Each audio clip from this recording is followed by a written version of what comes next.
Irmãos, agora abra sua Bíblia no Evangelho de Mateus, capítulo de número 9, versículos 35 ao 38.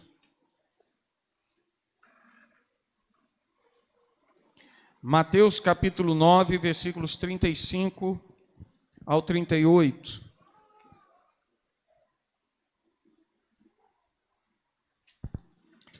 Que nos diz assim: sentado como você está, mas em reverência, com seu coração em adoração a Deus, diz assim o texto sagrado: e Jesus percorria todas as cidades e aldeias, ensinando nas sinagogas, pregando o evangelho do reino e curando todo tipo de doenças e enfermidades. Ao ver as multidões, Jesus se compadeceu delas, porque estavam aflitas e exaustas, como ovelhas que não têm pastor. Então Jesus disse aos seus discípulos: a seara é grande, mas os trabalhadores são poucos. Por isso, peçam ao Senhor da seara que mande trabalhadores para a sua seara. Amém? Feche seus olhos, mas não seu coração. Pai, queremos nesta noite te render graças, porque estamos na tua presença, e louvamos o teu nome, ó Deus, porque o teu Espírito Santo que habita em nós tem plena liberdade, ó Deus, para falar o nosso coração. Então eu quero pedir que teu Espírito trate com cada um, que o teu Espírito Santo possa conectar cada coração e cada vida diante do teu altar de graça, Senhor, para que possamos receber e compreender a tua palavra, a tua vontade, o teu propósito para cada um de nós aqui neste lugar. Repreenda toda e qualquer ação contrária, tudo aquilo que tentar nos distrair ou nos tirar a nossa atenção da tua presença, Deus, e que a tua palavra traga um efeito poderoso em nossas vidas, segundo a tua vontade. Que esta palavra, ao ser lançada, ela seja como uma semente e encontre em cada coração uma terra fértil, para que ela possa brotar e frutificar, Senhor, frutos que vão glorificar e exaltar o teu nome. É nossa oração no nome de Jesus. Amém e amém. Graças a Deus. Irmãos, quando a gente se reúne assim para fazermos, para realizarmos, para cultuarmos a Deus num culto de missões, muitas vezes a gente fica pensando, mais um culto de missões, né? Acho que o Anderson falou isso aqui ainda há pouco. Nossa, que coisa enjoada, é mais um culto de missões. Não vou falar novamente de missões. Mas quando a gente tem esse tipo de pensamento, é um pensamento um tanto quanto mesquinho, porque, a bem da verdade, Deus nos deixou como igreja nesta terra para cumprirmos a sua missão. Deus nos colocou, nos levantou, nos capacitou como igreja na terra para cumprirmos a missão que Jesus iniciou durante seu ministério terreno. Qual é a missão que o Senhor entregou para nós? Qual é a missão de Deus? A Missio Dei é anunciar a salvação através de Jesus Cristo. É proclamar o Evangelho, ou seja, a mensagem de boas novas para todo aquele que estiver ao nosso alcance. Nós estamos vivendo num mundo muito conturbado, muito problemático. Violência, morte, destruições, pestes, doenças, princípios tendo seus valores distorcidos, princípios morais, princípios cristãos, princípios familiares, tendo seus valores distorcidos ou invertidos. E neste mundo caótico em que a gente vive, a igreja se torna a única agente detentora da resposta para esta humanidade. Ou seja, você e eu que estamos aqui nesta noite, reunidos como igreja do Senhor, somos os portadores da resposta para esse mundo caótico. Somos aqueles que detêm a ação direta do Espírito Santo de Deus para trazer uma resposta, para trazer a salvação, para trazer a cura, para trazer a libertação para aqueles que estão aprisionados sem direção neste mundo. É preciso entender, irmãos, que é a hora, é o momento da igreja se levantar para atender a este chamado do Senhor da seara. É preciso entender que nós estamos aqui para cumprirmos aquilo que Deus tem determinado e delegado a sua igreja como um propósito divino. A proposta de Deus para nós não é apenas de recebermos a salvação, a alegria de termos o Espírito Santo de Deus em nossa vida e isto ficar simplesmente expresso na manifestação de um culto, de uma reunião, de um ajuntamento de pessoas. Não, Deus nos chamou, Deus delegou, Deus decretou para mim e para você: olha, tem uma seara, e a seara ela está branca, ela está pronta para ser colhida, mas precisa que os trabalhadores se levantem para irem até esta seara, para poder realizarem a colheita, porque o Senhor está voltando. Amém, queridos? Se nós queremos atender, ou se nós estivermos atentos para atender este chamado, a gente precisa preencher alguns requisitos de forma satisfatória. Sabe quando você vai preencher um currículo vitae para mandar para alguma empresa? Se aquele currículo não estiver devidamente preenchido, se aquele currículo não tiver algumas condições, algumas características, alguns requisitos básicos que a minha empresa está precisando para poder empregar você, você não consegue a vaga no trabalho. Mas para que você consiga aquela vaga, você tem que preencher alguns requisitos que são fundamentais. E a igreja do Senhor, neste tempo de pandemia, neste ano de 2020, neste tempo tão desafiador que a gente está vivendo, ainda assim é preciso preencher alguns requisitos para que possamos atender a este chamado e a esse propósito de Deus. Primeira coisa que a gente precisa, irmãos, quando Jesus percorria as cidades, quando Jesus percorria as aldeias, quando ele ensinava nas sinagogas, ele sabia exatamente o que ele precisava fazer. Ou seja, Jesus tinha uma visão clara, uma visão objetiva do propósito de Deus para a sua vida. Jesus sabia exatamente o porquê da sua vinda aqui nesta terra. Jesus tinha a convicção e a certeza do porquê ele precisava estar no meio das multidões, no meio das pessoas, para anunciar o evangelho, para liberar cura ao enfermo, para operar milagres e sinais e prodígios na vida das pessoas. Nós também, assim como Jesus, precisamos ter a compreensão clara, a compreensão objetiva do propósito de Deus para a minha vida, para a sua vida. Eu pergunto a você, meu irmão, minha irmã, se o Senhor estivesse aqui agora, você saberia dizer para Ele: Deus, eu tenho certeza daquilo que o Senhor quer para mim, daquilo que o Senhor quer de mim, eu tenho convicção? Ou você ainda está numa busca? Você ainda está em dúvida daquilo que Deus espera e daquilo que Deus quer para a sua vida? A palavra do Senhor nos diz em Mateus 15, versículo 14, na parte finalzinha: se um cego guiar outro cego, ambos cairão na cova. Nós não podemos andar mais neste tempo, irmãos, sem ter um conhecimento claro, sem ter um conhecimento objetivo do propósito de Deus para a vida da igreja. E eu quero dizer para você mais uma vez, assim como já tenho dito em outras pregações, em outros momentos, a nossa vida cristã, o propósito de Deus para nós como igreja, não está definido ou limitado nessas quatro paredes, e muito menos nas reuniões que participamos em 2 ou 3 vezes por semana neste templo. O propósito de Deus está além das quatro paredes. O propósito de Deus para mim está além desta reunião de 1h30, 2 horas. O propósito de Deus para mim é para que eu vá, eu anuncie a palavra, o evangelho, anuncie que Jesus, Ele vive, Ele reina, Ele crê, Ele ainda opera milagre, Ele transforma a vida, Ele liberta a vida, Ele batiza com o seu Santo Espírito, e Ele pode levar o homem para o céu. Aleluia!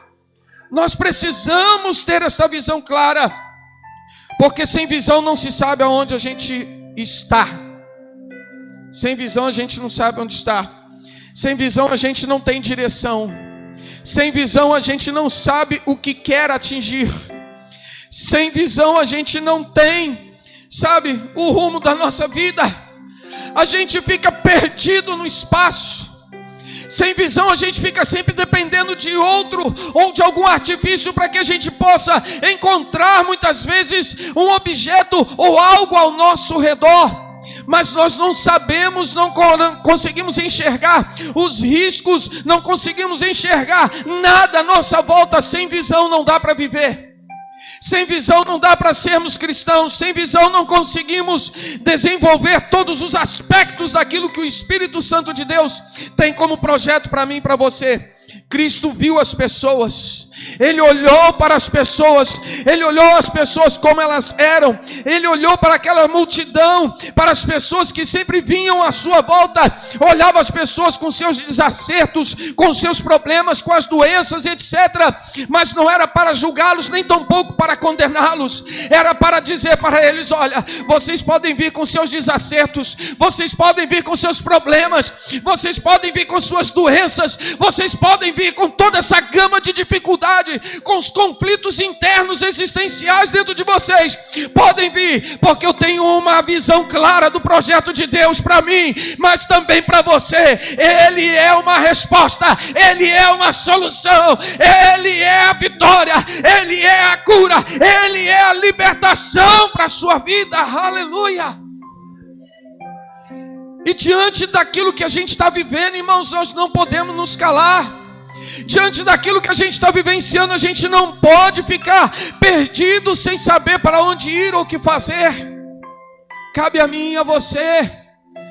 Sabe aquele seu vizinho, o evangelista Ademilton falou aqui ainda há pouco, acho que foi o Ademilton, não foi? Daquele vizinho que joga o pancadão lá do lado da sua casa.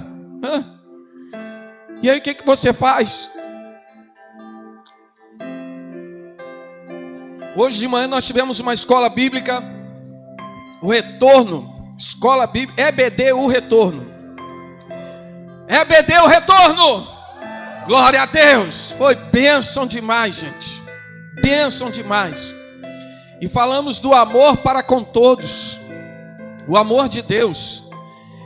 E aí nós meditamos em Romanos, capítulo 12, versículos 14 a 16. Foi isso? Romanos 12, 14 a 16.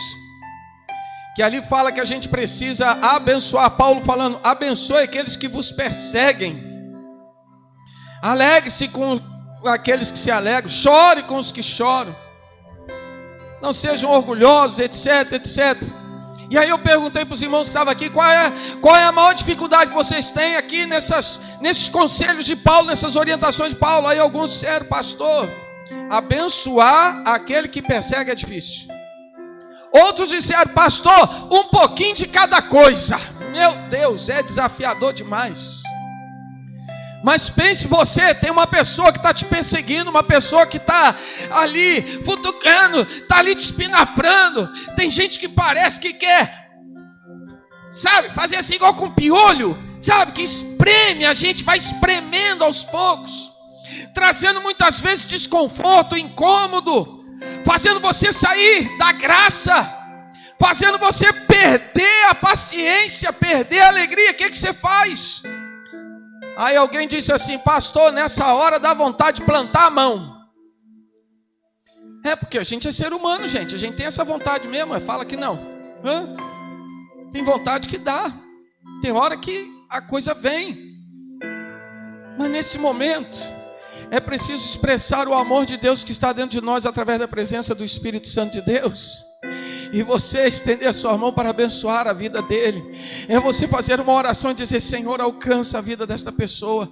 Senhor, trata com ele. Opera um milagre na vida dele. Libera a cura sobre a vida dele. Liberta, Senhor, das opressões malignas.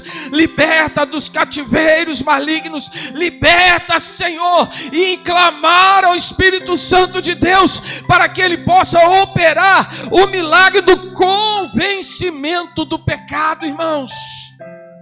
Mas a gente só faz isso se a gente tiver uma visão clara, porque se não tiver, a gente fecha os olhos e a gente deixa as pessoas perecendo, a gente deixa as pessoas padecerem.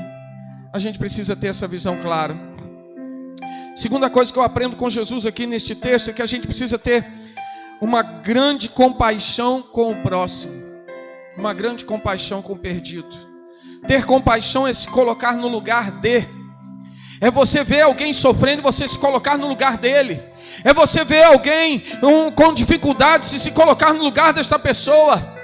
E vendo as multidões, teve grande compaixão delas. É o que nos diz o versículo 36. Quando Jesus ele enxergou, ele viu, ele teve grande compaixão. Sem compaixão a igreja se acomoda. Muitos de nós estamos vivendo uma vida acomodada, uma vida cristã acomodada em relação à dor alheia, porque não temos mais compaixão. Se a pessoa sofre, isso já não me incomoda mais, já não toca mais o meu coração. Se a pessoa está padecendo, passando necessidade, ela que se vire para lá. A gente vive acomodado no nosso cantinho, cada um no seu quadrado, cada um na sua dificuldade. Ah, pastor, porque o senhor não sabe da minha dificuldade, o senhor não sabe do meu problema. Todos nós passamos dificuldades, todos nós temos problemas, mas quando eu olho para o meu próximo com compaixão, com olhar de compaixão, eu começo a sentir a dor dele. No mínimo que eu vou fazer é me colocar diante do Pai, de joelhos dobrados e clamar: Senhor, tenha misericórdia, visita o teu filho, abençoa ele nesta hora, opera um milagre. Quando vimos no grupo do WhatsApp, a irmã pedindo lá: gente, vamos ajudar para a gente formar uma cesta básica. Ah, pastor, eu não tenho como doar 5 quilos de arroz, que 5 quilos de arroz está quase o meu salário. Você pode doar meio quilo de macarrão, você pode doar 1 quilo de açúcar, você pode fazer alguma coisa, meu irmão, mas tenha compaixão das pessoas. Sinta a dor do seu próximo, sinta a dor daqueles que estão à sua volta. Quando a igreja não tem compaixão, ela se acomoda. Quando a igreja não tem compaixão, ela se torna um corpo estranho no meio da comunidade. Ela se torna um corpo estranho no meio da comunidade. Como assim, pastor? Porque ela deixa de exercer o papel que o Senhor delegou a ela. Ela deixa de cumprir o propósito da sua existência. Então ela se torna um corpo estranho na comunidade. Eu quero perguntar para mim e para você nesta noite: se Jesus voltasse agora e nós fôssemos arrebatados neste momento, subíssemos aos céus em corpos glorificados, o que será que esta comunidade à nossa volta diria a nosso respeito? O que o teu vizinho falaria a teu respeito? Quando percebesse que você não voltou para casa, quando percebesse que você não está mais lá, o que o seu patrão lá na sua empresa ia dizer? Puxa vida, estou sentindo a falta daqui do fulano de tal. Porque quando ele chegava aqui na empresa, a atmosfera mudava. Quando ele chegava, quando ela estava aqui na igreja, aqui na empresa, nossa, havia uma paz neste lugar. Há uns dias atrás eu conversava com uma irmã que começou a trabalhar recentemente numa empresa perto da casa dela. E aí ela disse que chegou lá, ela pegou e limpou os ventiladores do local de trabalho. Aí o pessoal agradeceu, dizendo: nossa, o ventilador agora está até mais fresquinho, o vento está até mais gostoso, parece até ar-condicionado. Aí uma outra pessoa olhou e disse assim: puxa vida, a vida da senhora aqui está fazendo uma diferença, parece que Deus mandou um anjo para cá. Olha que coisa linda de se ouvir, gente. Mas eu pergunto para você, eu pergunto para mim, que diferença eu e você estamos fazendo à nossa volta? Se nós não temos compaixão, nos tornamos apenas um corpo estranho no meio da comunidade, no meio da sociedade. Sem compaixão deixamos de exercer o nosso papel. Sem compaixão deixamos de exercer a missão que o Senhor tem entregue à nossa vida. Terceira coisa que eu aprendo aqui com Jesus: Ele, quando vê a necessidade das pessoas, ele se compadece dela. Ele percebe que as pessoas estavam aflitas e exaustas. Ele tem um ministério compartilhado, porque ele diz: olha, a seara é grande, peço ao Senhor para mandar trabalhadores para a seara. A gente precisa aprender a ter um ministério compartilhado. Em Marcos capítulo 1, versículo 17, o próprio Jesus diz: vinde após mim, e eu farei que sejais pescadores de homens. Nós precisamos ter um ministério compartilhado. Compartilhar o conhecimento das Escrituras, compartilhar o amor de Cristo, compartilhar a graça de Deus. Aleluia. Irmãos, é tempo de eu e você nos colocarmos na brecha para compartilharmos o ministério. É tempo de nós nos colocarmos na brecha e não compartilharmos um tribunal de justiça, mas compartilharmos o amor de Cristo. Hoje pela manhã também na nossa aula, eu vou falar o nome dele porque ele está aqui, ele se expressou publicamente, então posso falar. O Wendel, fica de pé, Wendel. Dá uma olhada lá para essa igreja bonita aí. Ó, tá vendo esse menino bonito aí? Esse menino bonito que está ali, está com uma sede de Jesus incrível. Volta e meia ele me manda umas mensagens no WhatsApp, que eu olho para ele, eu olho assim, rapaz, eu falo, meu Deus, ele me faz umas perguntas, irmãos, que eu tenho que ir para a palavra, eu não posso responder assim de... Evangelista Ademilton deve ter passado por essa experiência também, né Ademilton? Rafael também? Meu Deus, a coisa está séria. Pegou nós três agora. Com sede da palavra, com sede de Jesus, com sede de aprender mais de Deus, com sede de continuar tendo a sua vida transformada continuamente.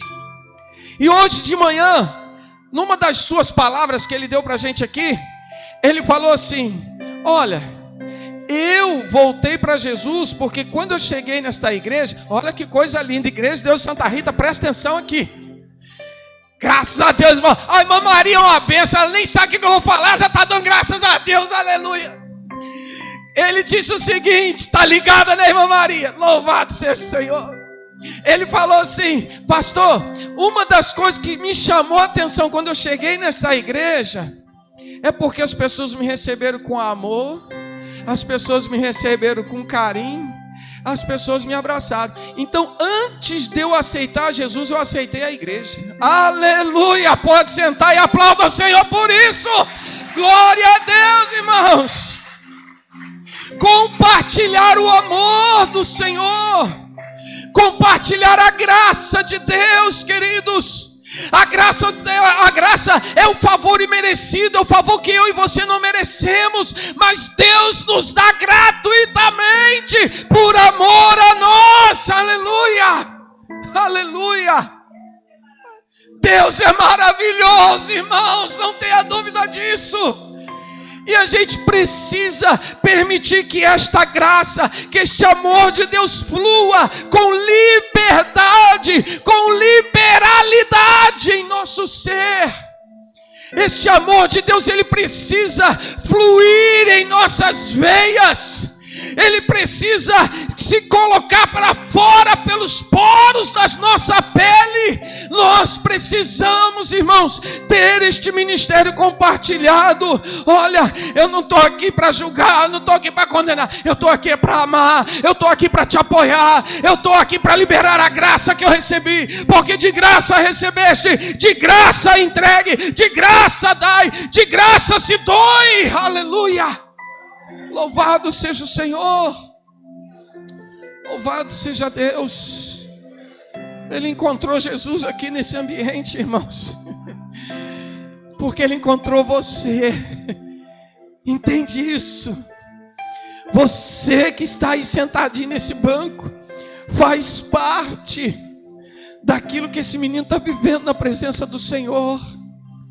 E assim como ele, tantos outros podem se achegar à presença do Pai.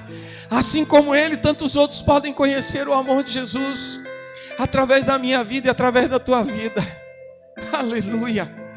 Nós precisamos ter um ministério compartilhado. A gente precisa também ter uma espiritualidade fervente, fervorosa. No versículo 11 da carta de Paulo aos Romanos, do capítulo 12, diz: não sejais vagarosos no cuidado, sede fervorosos no espírito, servindo ao Senhor. Sabe o que eu entendo disso, irmãos? Ser fervoroso no espírito não é apenas uma manifestação espiritual que nós experimentamos quando estamos num culto como este. Não é uma manifestação espiritual que se manifesta apenas quando eu sinto a presença de Deus enchendo o meu ser e transborda através do falar em línguas estranhas, ou do profetizar, ou de gerar uma revelação, uma visão, seja lá o que for. Não. Ser fervoroso no espírito, servindo ao Senhor. Isso se manifesta diariamente, semanalmente, anualmente, a partir do momento que a minha vida está entregue nas mãos dele. Ou seja, Eu posso ser fervoroso no Espírito, derramando amor àqueles que estão à minha volta. Eu posso ser fervoroso no Espírito, tendo o amor e o sentimento por aqueles que estão à minha volta, para que Jesus os transforme, os liberte e opere milagre na sua vida. Eu posso ser fervoroso no Espírito quando eu ajudo o meu próximo. Eu posso ser fervoroso no Espírito na minha casa. Na verdade, o primeiro lugar onde eu preciso ser fervoroso no Espírito, servindo ao Senhor, é dentro do meu lar. É sendo testemunha dentro da minha casa, sendo um canal de bênção para a vida da minha esposa, para a vida dos meus filhos, no meu caso, na vida também das minhas noras. Tenho 2. Para quem não me conhece ou não sabe, tenho 2 filhos.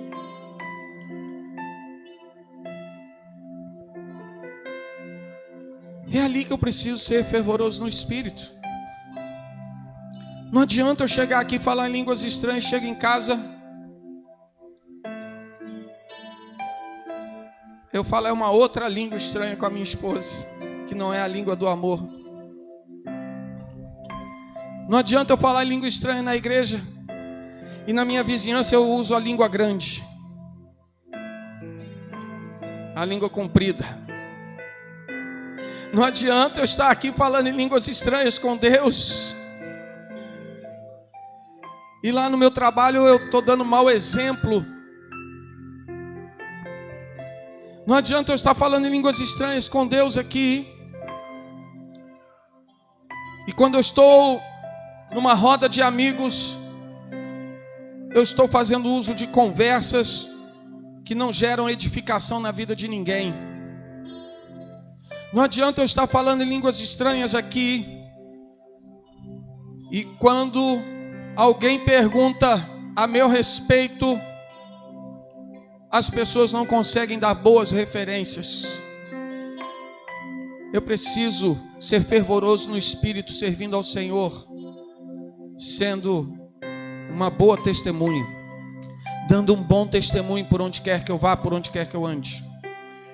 Eu preciso ser fervoroso, ter uma espiritualidade fervente, ser fervoroso no Espírito, como um princípio de vida, porque isso precisa partir de mim, precisa partir de cada um de nós.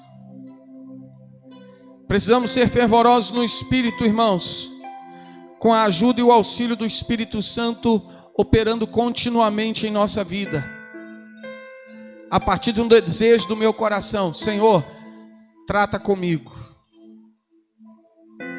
trata na minha vida, me ajude a refletir a glória de Deus através das minhas palavras, das minhas ações e também das minhas reações, porque para cada ação há uma reação.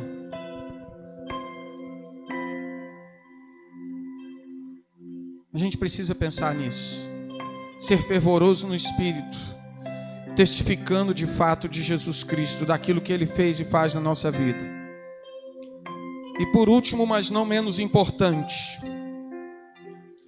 outro requisito que a igreja precisa ter para cumprir a missão é ter conhecimento das Escrituras, ter conhecimento da palavra. Não tem como cumprirmos a missão se nós não conhecemos absolutamente nada. Conheço pessoas que nem sabem ler e escrever, mas elas têm conhecimento da palavra, porque elas ouvem e guardam no coração. Conheço pessoas também que aprenderam a ler, lendo a Escritura, lendo a palavra de Deus. Aprenderam a ler, porque queriam conhecer a palavra de Deus. Nós precisamos, irmãos, ter contato com esta palavra, e o nosso contato com esta palavra, ele precisa ser diário.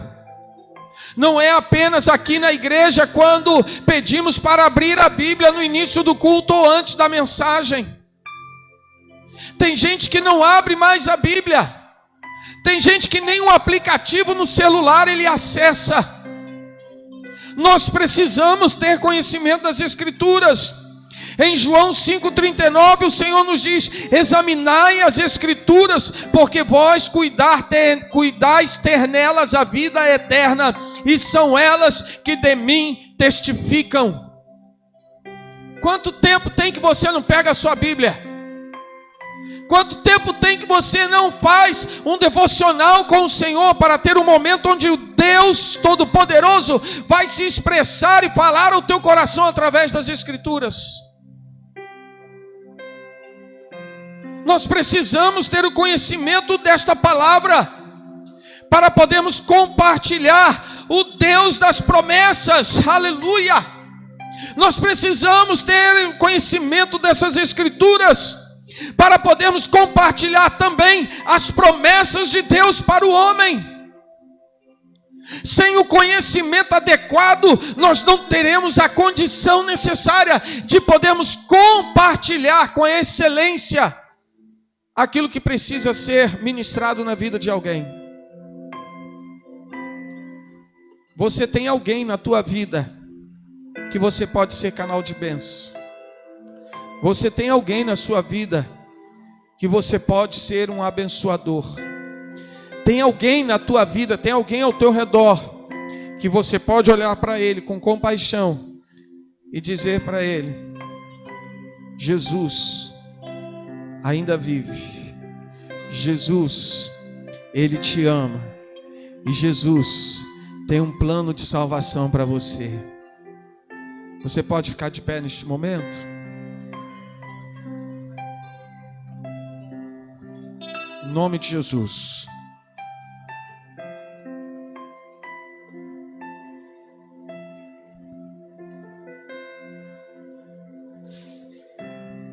Eu tenho conversado com alguns irmãos aqui na igreja, tenho dito para eles: olha, nossos cultos têm sido assim, Deus tem sido muito gracioso conosco e tem nos abençoado de uma maneira muito especial. E interessante que até nos cultos de quarta-feira tem sido assim uma coisa poderosa. Quarta-feira passada foi culto dos jovens e adolescentes aqui na igreja. Pablo trouxe uma palavra no início do culto, irmãos, que eu fiquei de queixo caído. Eu falei com o povo aqui na hora que eu peguei a palavra para pregar. Eu falei: irmãos, eu posso ir embora. Pablo iniciou o culto ministrando uma palavra poderosa. Depois vinha Ana Cláudia na hora da oferta. A palavra está sendo ruminada aí no coração do Anderson, no meu coração até hoje. Deus tem sido gracioso conosco e tem nos abençoado. E eu entendo isso como um sinal de Deus para nós. Eu entendo isso como um sinal de Deus nos dizendo: vocês estão no caminho certo. Estamos alegrando o coração de Deus, mas Ele quer mais. Amém? Ele quer mais. Ele quer que você e eu sejamos esse canal de bênção para tantos quantos o Senhor Deus nos permitir ser. E você e eu que temos este amor de Deus dentro de nós, através da presença do Espírito Santo, não podemos ficar parados, não podemos ficar de boca fechada, não podemos ficar escondidos, ocultos com a luz do Senhor que está em nós, escondida em um lugar reservado, guardado. Mas esta luz, ela precisa brilhar intensamente. Eu quero convidar você neste momento a pensar. Você vai buscar na tua memória, você vai buscar no seu coração uma pessoa, pelo menos uma pessoa, por quem você vai orar agora. Uma pessoa não crente. E você vai pedir ao Senhor: Espírito Santo, fala o coração do fulano, da fulana. Mas você vai pedir algo mais importante ainda. Você vai dizer assim: Espírito Santo, usa a minha vida. Eu quero ser um desses trabalhadores da seara. Você pode fazer essa oração? Amém, irmãos? Feche teus olhos. Feche teus olhos. O Ministério Louvor vai entoar essa linda canção ao Senhor. E você, através desta canção, você vai colocar a tua vida à disposição do Senhor. A seara, ela é grande. Ela já está pronta. Mas os trabalhadores ainda são poucos. Talvez porque você ainda não se colocou à disposição. Talvez porque você ainda está temeroso, está com medo, com receio. Ou simplesmente porque decidiu não ouvir o chamado do Senhor. Mas nesta noite o Espírito Santo de Deus está falando no teu coração e dizendo: olha, eu preciso de você, eu quero usar a sua vida. Pode ser que nesta noite você esteja recebendo uma visão clara do propósito de Deus. O Espírito Santo está começando a mover uma compaixão no seu coração. E Ele está te direcionando para ter um ministério compartilhado, para que você possa compartilhar o amor, a graça do Senhor, o conhecimento de Deus que você tem na sua vida, através de uma vida de espiritualidade fervorosa. O Senhor quer te revelar através do conhecimento das Escrituras coisas grandiosas. Ele já manifestou esse amor em você. E ele não pode ficar guardado aí. Ore ao Senhor nesta noite. Espírito Santo, aqui está a tua igreja, o teu povo, Senhor. Filhos e filhas, lavados e remidos no sangue do Cordeiro.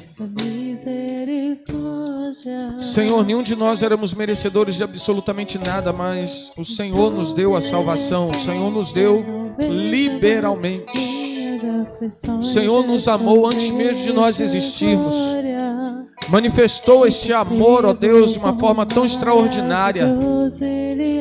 O Senhor amou o mundo de tal maneira que deu seu Filho unigênito para que todo aquele que nele crê não pereça, mas tenha a vida eterna. Hoje nós temos a garantia da vida eterna através do sacrifício de Jesus. Hoje nós podemos, Senhor, ter a esperança de uma vida diante de Ti após a morte, porque um dia Jesus se entregou na cruz do Calvário por nós. Não somos dignos, mas o Senhor decidiu nos amar. Mas existem muitos, Senhor, que ainda não desfrutam deste amor. Tem muitos, Senhor, que ainda estão longe deste amor. Tem muitos, Senhor, que até mesmo nem se importam com este amor. Estão perdidos, como a Tua palavra que lemos aqui hoje. São ovelhas que não têm pastor, estão aflitos, exaustos, sem rumo, sem direção. Mas a Tua igreja, Senhor, a Tua noiva, ela tem como missão nesta terra, como propósito divino para esta terra, Senhor, proclamar aos quatro cantos, Senhor, a salvação através do sangue de Jesus Cristo. Então nós te pedimos que nesta noite, Senhor, o Teu Espírito Santo nos mova, o Teu Espírito Santo nos incomode, o Teu Espírito Santo nos use, o Teu Espírito Santo nos desperte, Senhor, para a realização da Tua obra em cumprimento do Teu propósito.